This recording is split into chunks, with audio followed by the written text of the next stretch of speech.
Хочу вас поздравить с получением квартиры, с получением благоустроенного жилья.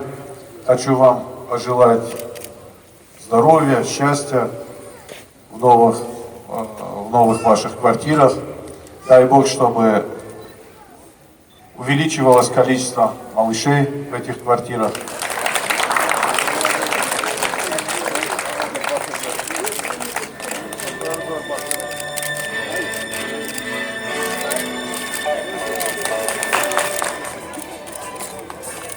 Булоева Рита Сибирковна.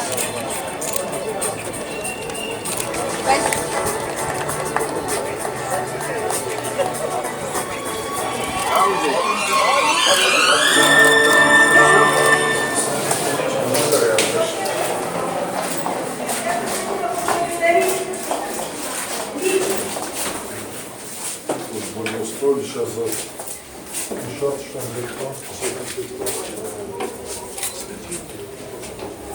просто переполняют меня эмоции, потому что такие квартиры, ну, просто соответствуют всем мировым стандартам. Огромное спасибо всем людям, которые трудились. Вот знаете, у нас как-то мало благодаря простого рабочего человека, а вот здесь везде, куда ни посмотришь, видно, трудились люди. А когда я приходила сюда на стройку, я обратила внимание, что это были молодые люди.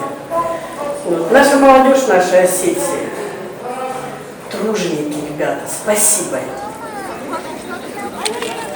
На столе было 3 пирога, и чтобы в ваших домах рождались дети.